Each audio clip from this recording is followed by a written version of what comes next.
Yes, students. Uh, as we have discussed laws of chemical combinations yesterday, and first law was law of conservation of mass, in which we can say that during a chemical reaction, mass can neither be created nor be destroyed. And second law was law of constant proportions, the topic 3.1.2 in your book. And in this law, we discussed that chemical compound is always formed by two or more elements, and these elements always combine in a fixed number and fixed mass ratio.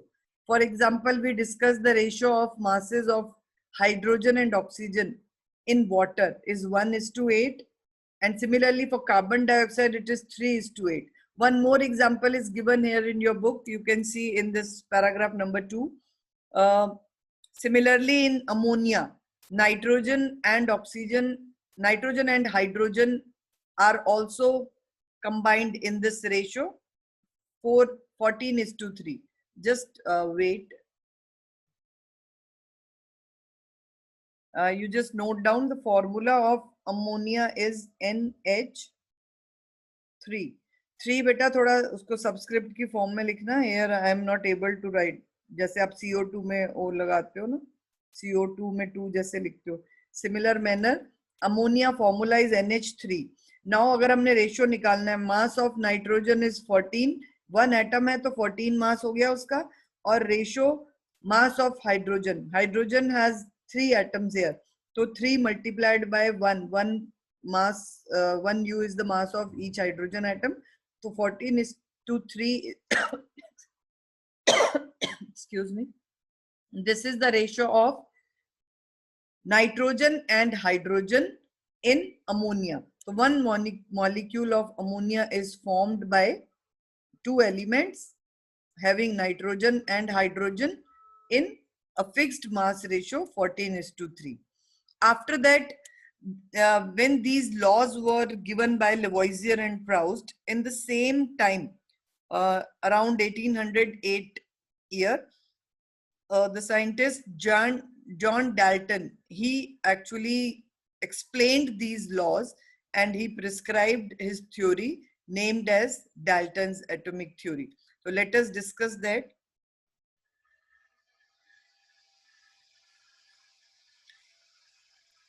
Firstly, थोड़ा सा हम John Dalton का एक review ले लेते हैं. Who was he? He was actually born in a poor weaver's family in 1766 in England, and he began his career as a teacher at the age of 12. इतनी छोटी एज में पढ़ाना शुरू कर दिया था. 7 years later, he became a school principal, and in 1793, Dalton left for Manchester to teach mathematics, physics, and chemistry in a college. And he spent most of his life there teaching and researching. In 1808, he presented his atomic theory, which was a turning point in the study of matter. 1808 में जो उसने theory दी थी, वो main मतलब chemistry में एक turning point था, जिसने क्योंकि because he was the only one who explained why atoms come or the substances or elements combine in this way. Because laws तो लेवोइजियर और प्राउस ने एक्सपेरिमेंटली प्रूव कर दिए थे, but they didn't give the explanation कि मास conserve क्यों रह रहा है और वो फिक्स्ड रेशियो में क्यों कंबाइन हो रहे हैं. इनकी एक्सप्लेनेशंस उन दोनों साइंटिस्ट ने नहीं दी थी. तो that was explained bye John Dalton. So let us discuss his theory.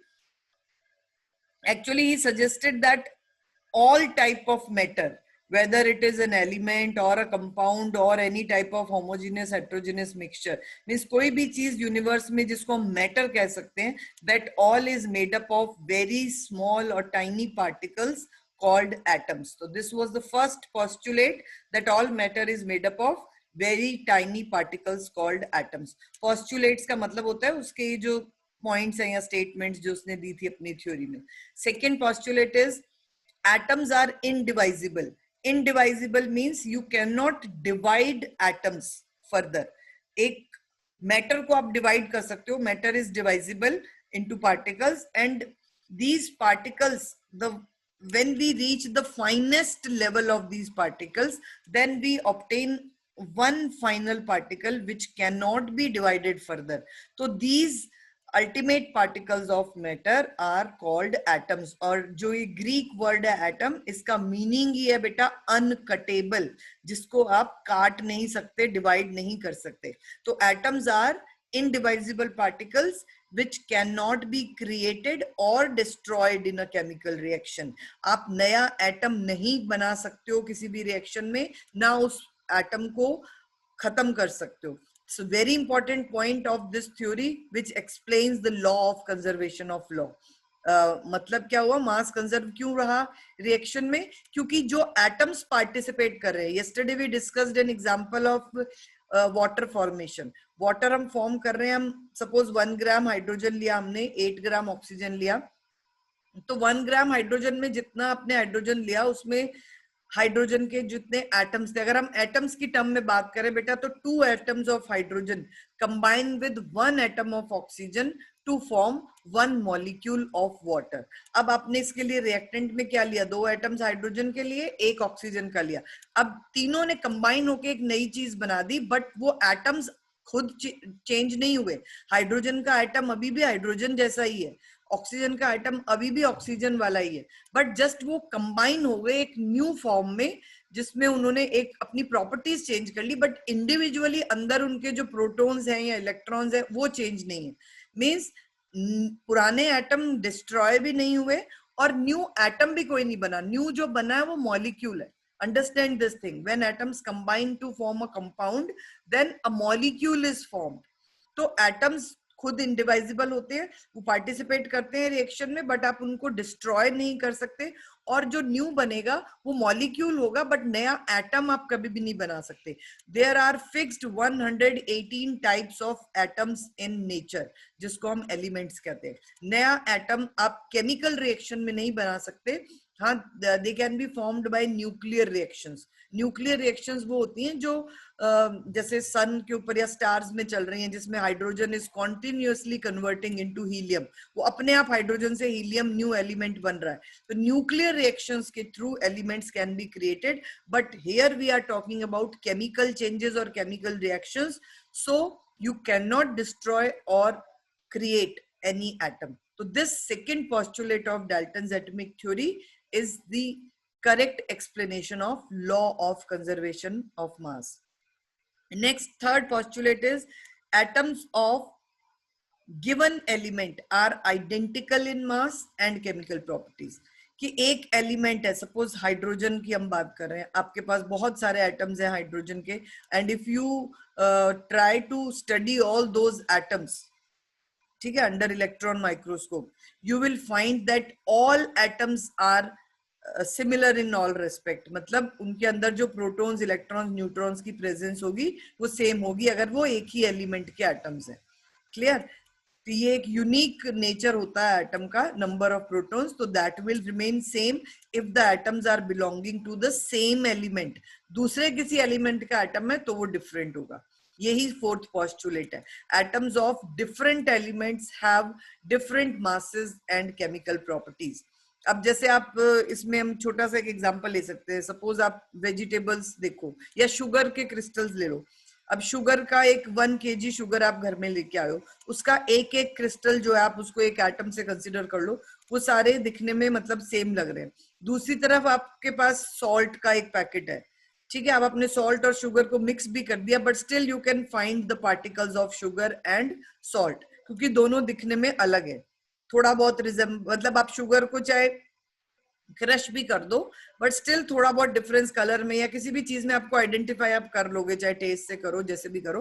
तो इस तरह से एक ही एलिमेंट के जो एटम्स होंगे they will be same, but atoms of different elements will have difference in their masses. इनमें जो प्रोटॉन्स होंगे वो वेरी करेंगे, that is why they will have different masses, क्योंकि प्रोटॉन्स पे डिपेंड करते हैं मास, प्रोटॉन्स एंड न्यूट्रॉन्स पे. और केमिकल प्रॉपर्टीज डिफरेंट होंगी क्योंकि उनमें इलेक्ट्रॉन्स भी डिफरेंट होंगे. बेटा yesterday I also told you this thing that atoms are classified on the basis of their protons. जितने उनमें प्रोटॉन्स होते हैं उसके बेस पे उनको नंबर्स दिए गए हैं, बिकॉज देयर आर 118 एलिमेंट्स. हम कैसे आइडेंटिफाई करेंगे कि कौन सा है, उनमें डिफरेंस क्या है?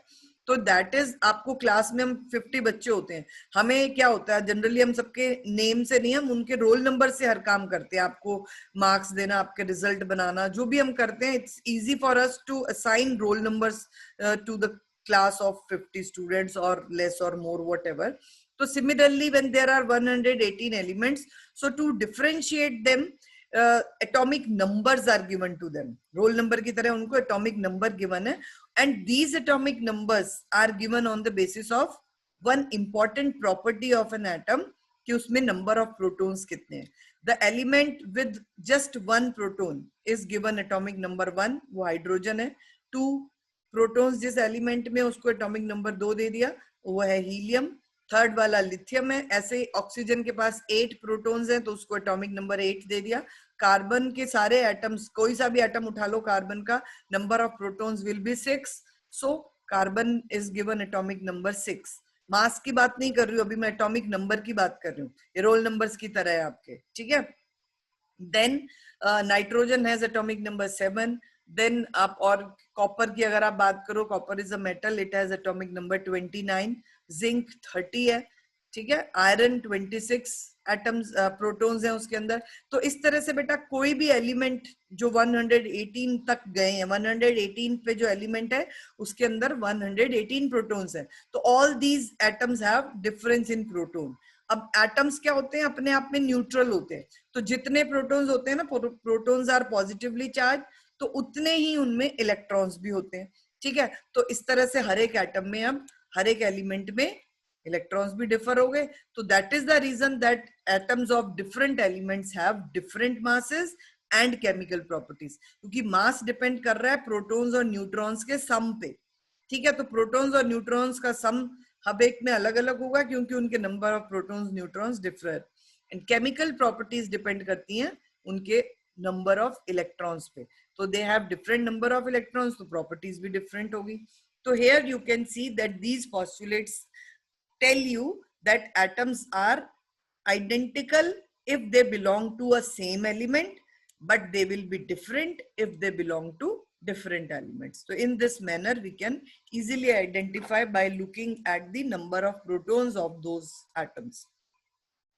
फिफ्थ एंड सिक्स्थ पोस्टुलेट जो है बेटा, वो लॉ ऑफ डेफिनिट प्रोपोर्शन को एक्सप्लेन करता है. Fifth one is atoms combine in the ratio of small whole numbers to form compounds. अब H2 आपने देखा, 2 एटम हाइड्रोजन के लिए, 1 oxygen. CO2 1 atom of carbon, 2 atoms of oxygen. Ammonia अगर हम देखें, 1 atom of nitrogen, 3 atom of hydrogen. तो ये एक फिक्स नंबर में ही क्यों कंबाइन हुए, क्योंकि एटम को आप हाफ नहीं पार्टिसिपेट कर पाओगे, क्योंकि एटम है ही इनडिवाइजिबल. जो सेकंड पोस्टुलेट है, एटम को हम न डिस्ट्रॉय कर सकते न क्रिएट कर सकते, तो आधा एटम तो पार्टिसिपेट कर ही नहीं पाएगा ना एटम में. तो इसलिए एटम्स हमेशा होल नंबर में कंपाउंड फॉर्म करेंगे. This is very important. Glucose का फॉर्मूला अगर किसी को याद हो, C6H12O6 है.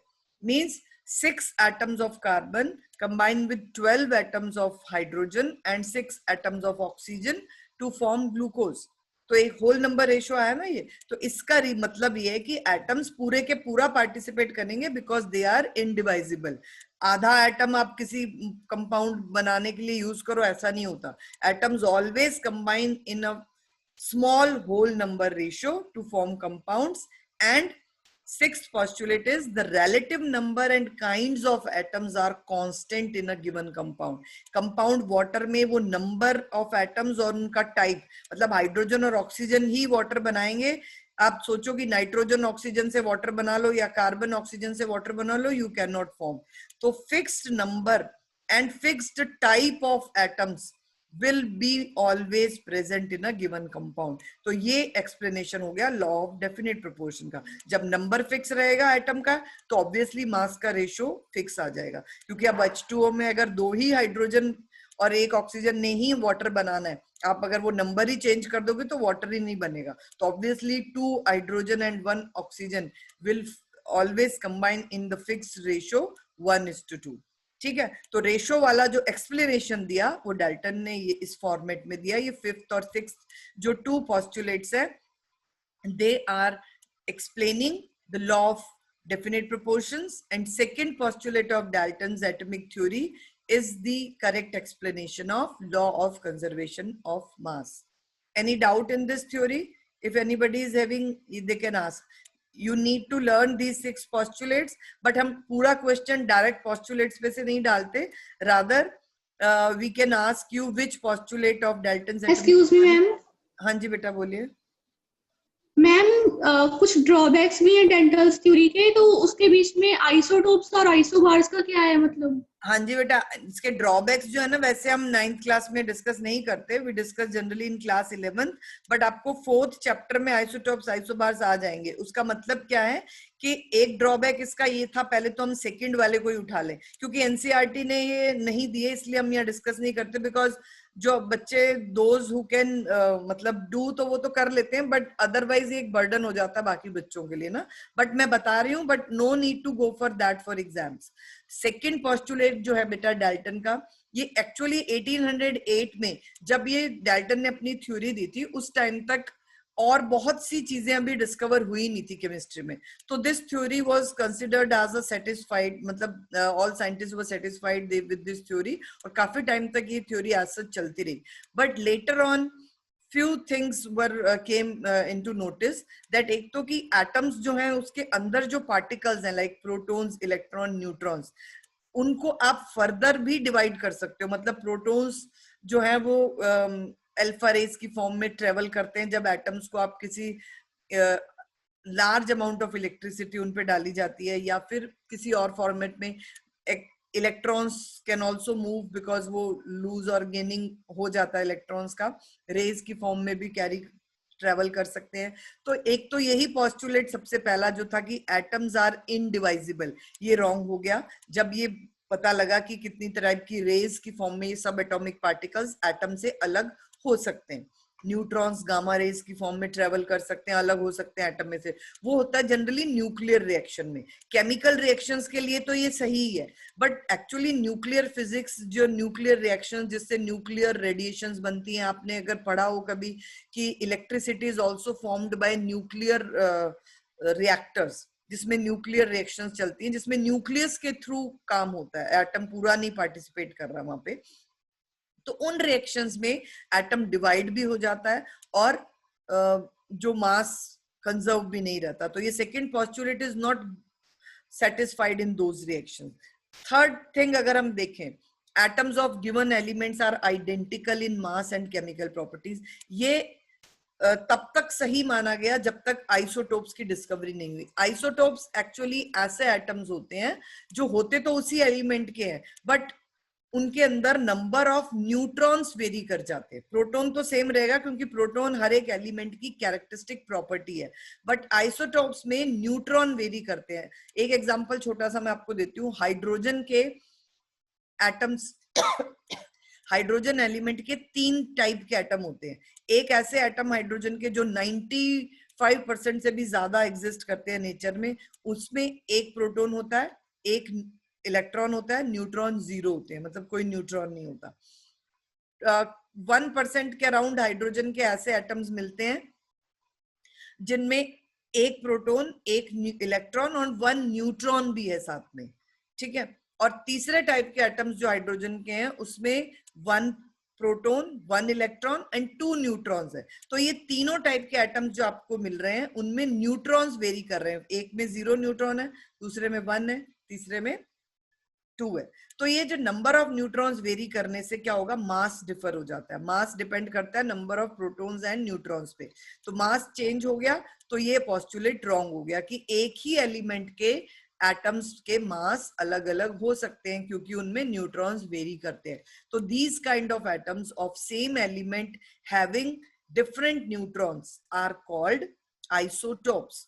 और आइसोबार्स होते हैं डिफरेंट एलिमेंट्स के एटम्स जिनके मास अलग नहीं होते, सेम होते हैं. जैसे पोटेशियम है, पोटेशियम सॉरी आर्गन एक एलिमेंट है, नोबल गैस, उसका मास है 40. और कैल्शियम, आपने मेटल सुना होगा, कैल्शियम का मास भी 40 है.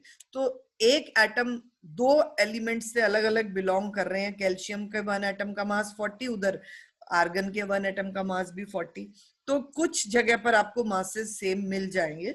तो ये जो दोनों पॉस्टुलेट है ये बाद में रॉन्ग हो गए थे, और ऐसे कॉम्बिनेशंस जब ढूंढे साइंटिस्ट ने जिनके मासेस सेम आते हैं बट वो एटम्स डिफरेंट डिफरेंट एलिमेंट्स के हैं, उन पेयर्स को हम आइसोबार्स कहते हैं। अभी आपको बॉदर करने की जरूरत नहीं है इन दोनों चीजों पे, 4th चैप्टर में आपको ये दोनों चीजें आ जाएंगी, आइसोटॉप्स भी आइसोबार्स भी, and then it will be very much clear to you all, because तब तक हम स्ट्रक्चर ऑफ एटम कर चुके होंगे। ठीक है, तो अभी के लिए आप अगर चाहते हो कि इसकी लिमिटेशंस पता हो आपको, तो ये 3 लिमिटेशंस आप कर सकते हो। Atoms are divisible in nuclear reactions in the form of rays of electrons, protons and neutrons. Atoms of a given element may have different masses in the form of isotopes.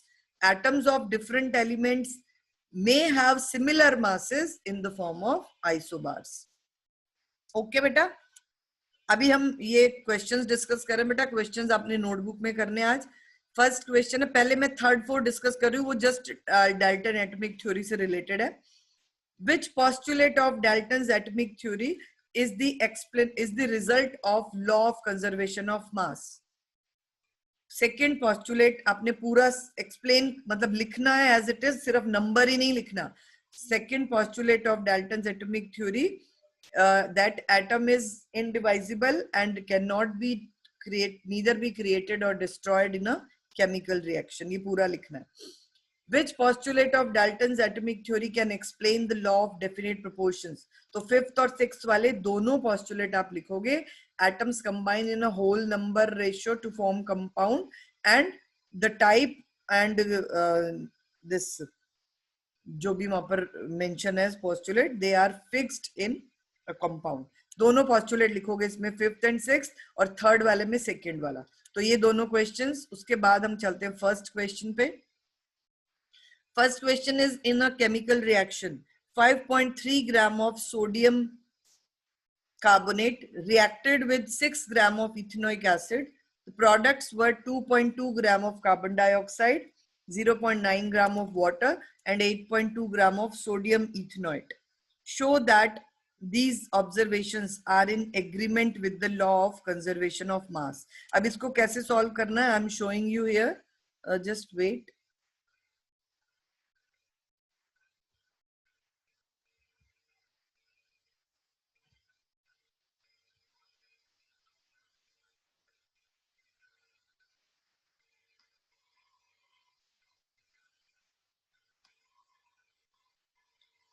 You need to write first the chemical reaction. वैसे आपको वो question में given है, sodium carbonate plus next is ethanoic acid. Ethanoic acid बेटा vinegar जो होता है ना, विनेगर का ही केमिकल नेम है। विनेगर एक्चुअली थोड़ा डाइल्यूटेड फॉर्म में होता है, और यहाँ पे एरो साइन डाल देना। अभी मेरे पास यहाँ पे एरो की ऑप्शन नहीं है, तो मैं ये लाइन डाल रही हूँ। एरो बनाना है अपने यहाँ कॉपी पे। देन प्रोडक्ट्स है इथेनोइक सोडियम इथेनोएट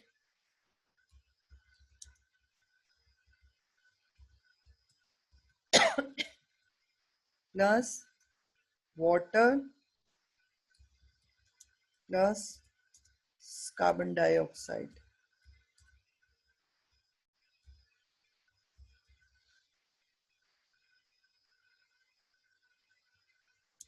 ठीक है, अब ये आपने लाइन ऐसा लिख ली जो आपको ऑलरेडी गिवन थी क्वेश्चन में। इसके बाद आपने इसके नीचे लिख देने मासेस। अब देखो क्वेश्चन में ऊपर स्टेटमेंट में 5.3 gram of sodium carbonate, 5.3 gram of sodium carbonate, then ethanoic acid is 6 gram, then sodium ethanoate is 8.2 gram, next is water, water is given here 0.9 gram, next is CO2 2.2 gram. okay, ये masses आपने लिख दिए। next you need to write total mass of reactants is equal to कितना हुआ बेटा 5.3 plus 6 is equal to 11.5 gram. This is the total mass of reactants, and then you need to find total mass of products. क्योंकि आपको law of conservation of mass prove करना है. वो क्या कहता है कि total mass of reactants is always equal to total mass of products. तो 8.2 plus 0.9 plus 2.2, it is also equal to, sorry, ऊपर 11.3 I have written 5, and it is also 11.3 gram. Clear है बेटा? अब ये दोनों मासेस इक्वल आ गए. Now you need to write as total mass of reactants is equal to total mass of products. Hence, the law of conservation of mass holds good. ये पूरा लिख लेना आप sentence. Whole conservation of mass remains satisfied. Okay, so this is how you need to solve. ये जो solution बेटा मैंने किया, is it visible to you all?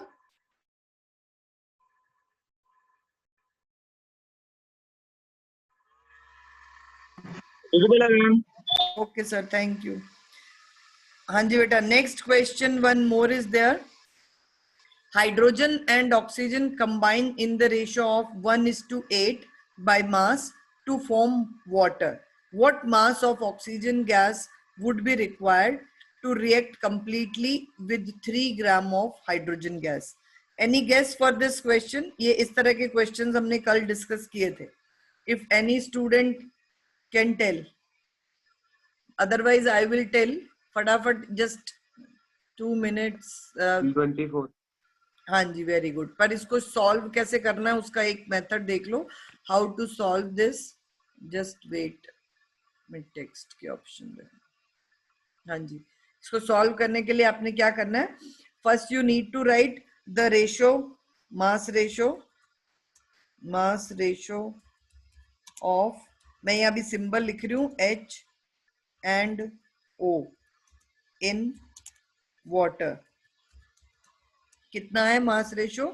1:8 ratio. ठीक है,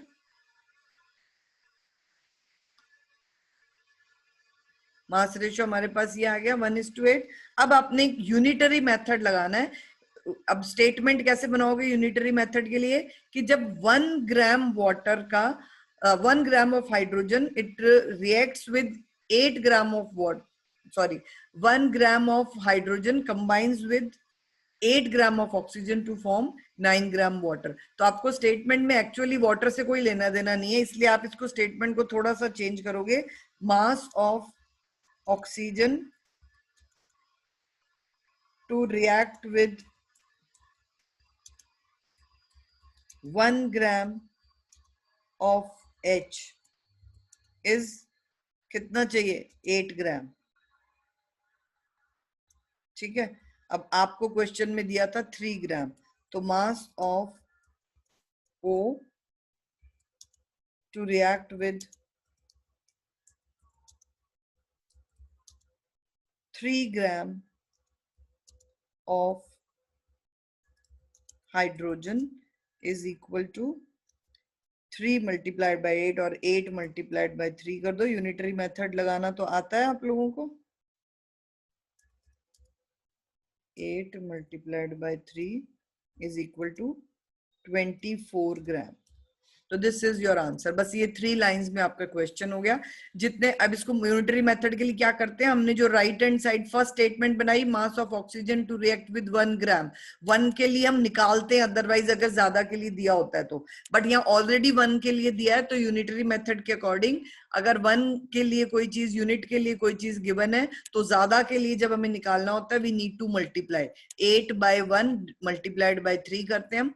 तो यहाँ 1 मैंने मेंशन नहीं किया, 8 मल्टीप्लाइड बाय 3 कर दो 20। और मोर ओवर आपको जैसे रेशो सॉल्व करते हो 1:8 करके, अगर आप दूसरा रेशो 3:2 निकालो तो वो रेशो के फॉर्मेट में भी सॉल्व कर सकते हो। बट एक स्टेटमेंट ऊपर तब भी ये वाली जो फर्स्ट मैंने लिखी है according to the question mass ratio, that you need to mention, क्योंकि आप सीधा ही रेशो शो करोगे तो वो क्लियर नहीं होगा आप किस चीज के लिए निकाल रहे हो।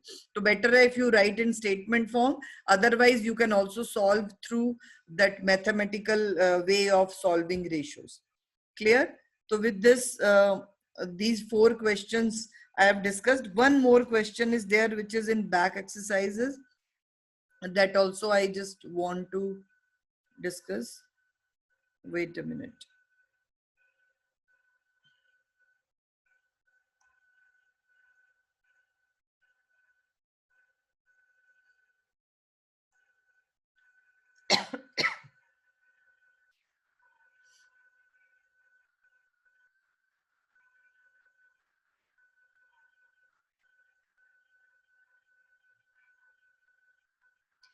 In your back exercises, question number 2. Question number 2 is, when 3 gram of carbon is burnt in 8 gram of oxygen, 11 gram of carbon dioxide is produced. What mass of carbon dioxide will be formed when 3 gram of carbon is burnt in 50 gram of oxygen? Which law of chemical combination will govern your answer? ये कल भी हमने discuss किया था बेटा कि जब fixed amount में कोई चीज फिक्स्ड रेशियो में कंबाइन होकर कंपाउंड बनाती, तो कार्बन 3 ग्राम हमेशा 8 ग्राम ऑक्सीजन के साथ बर्न होगा to form 11 gram CO2. But if you are adding more amount of oxygen, it doesn't alter this ratio, ratio कभी भी चेंज नहीं होगा, carbon will always combine in same manner. तो आपने अगर 50 ग्राम भी ऑक्सीजन डाल दिया, तब भी कार्बन डाइऑक्साइड का जो अमाउंट फॉर्म होगा दैट विल बी 11 ग्राम।